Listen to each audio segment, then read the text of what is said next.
We made it.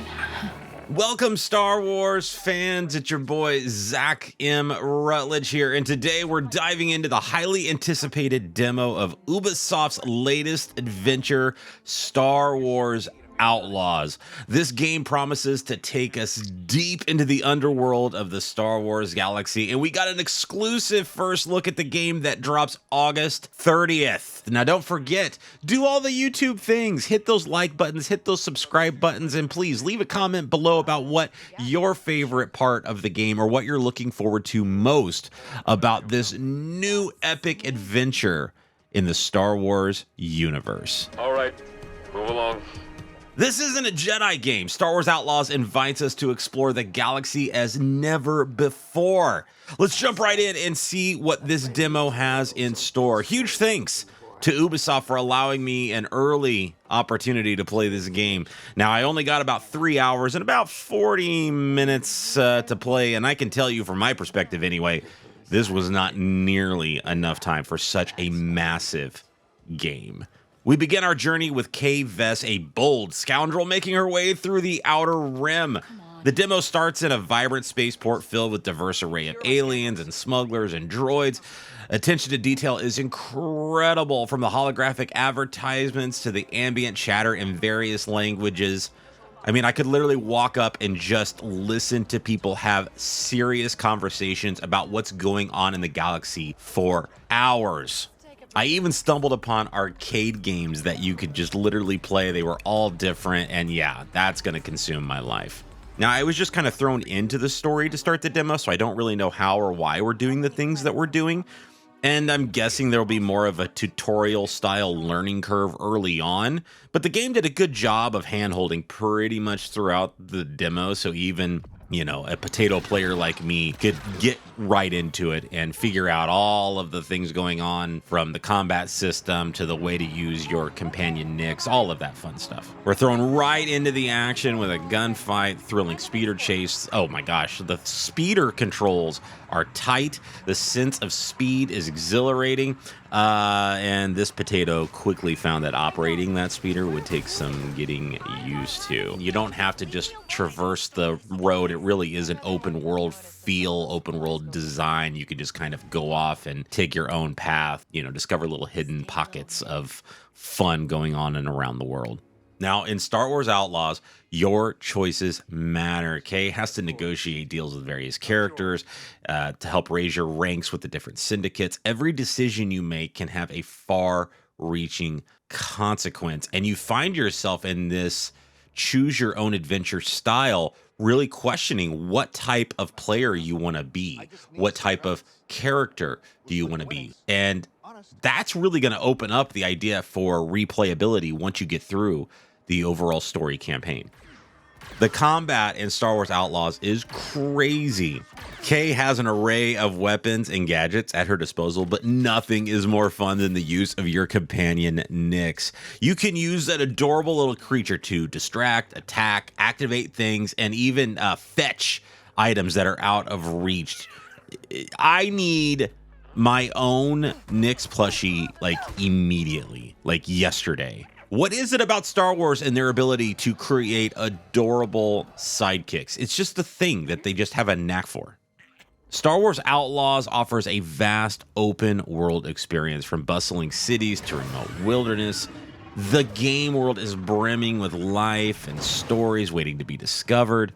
The developers have crafted a universe that feels truly alive, and that's what I kept saying the most during the gameplay was, my gosh, this place is so alive. It's not sparse with NPCs, it's full of people, shoulder to shoulder. You feel like this is literally a city or a world where people are living in and fighting to survive. It's incredible the amount of detail they've pushed into this game. Now, I spent a lot of my time on planet, but there was an opportunity after your ship is repaired from an earlier crash in the demo to take your ship up into space and infiltrate a Imperial base that's in a wreckage yard. And that alone, that process of boarding your ship, taking off, seeing it out of the viewport. You go from atmosphere to space. You're escorted into the base. It was just another level of immersion into the world that I wasn't prepared for. I expected, you know, a loading screen of sorts that just took us up into that area, transitioned our system from third-person type of play to flight simulator. But no, it kind of happened seamlessly with this game. And that was one of the coolest parts of my experience. Now, the Imperial base mission, this is when the action really kicked it up a notch, where you are using a combination of stealth and tactics and how you're using Nyx. One of the things that I think really sets it apart is it's not just grabbing a lightsaber and doing the Jedi thing with a bunch of powers. You feel more grounded.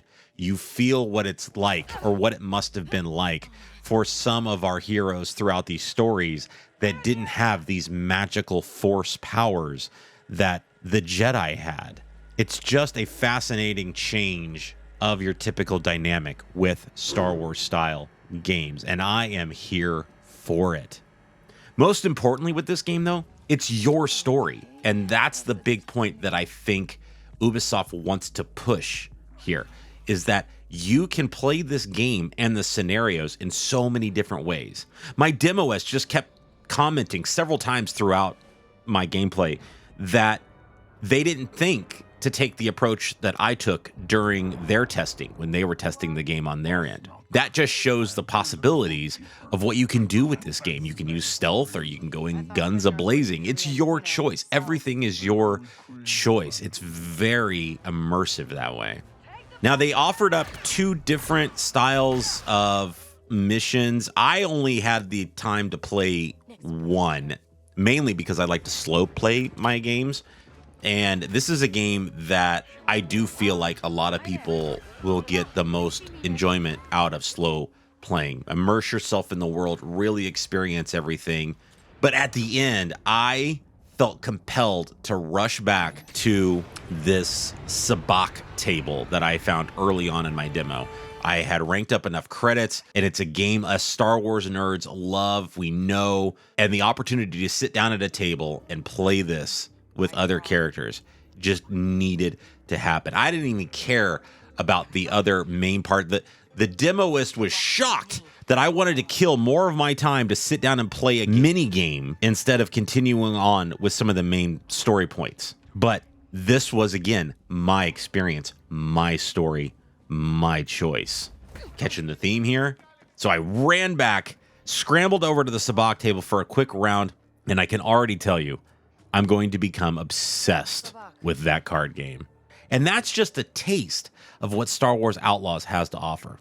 With its compelling narrative, stunning visuals, the dynamic gameplay, this game is set to be a must-play for Star Wars fans and gamers alike. The game drops August 30th, and you can bet your credits this is going to be taking over my life and probably my Twitch content for quite a while. Thanks for hanging with me during this early look at Star Wars Outlaws, and a huge thanks once again to Ubisoft for allowing me that opportunity. Don't forget to hit those like and subscribe buttons. You know, do all the YouTube things. Are you getting this game day one? What are you looking forward to most with this game? Leave your comments below, and as always, may the Force be with you.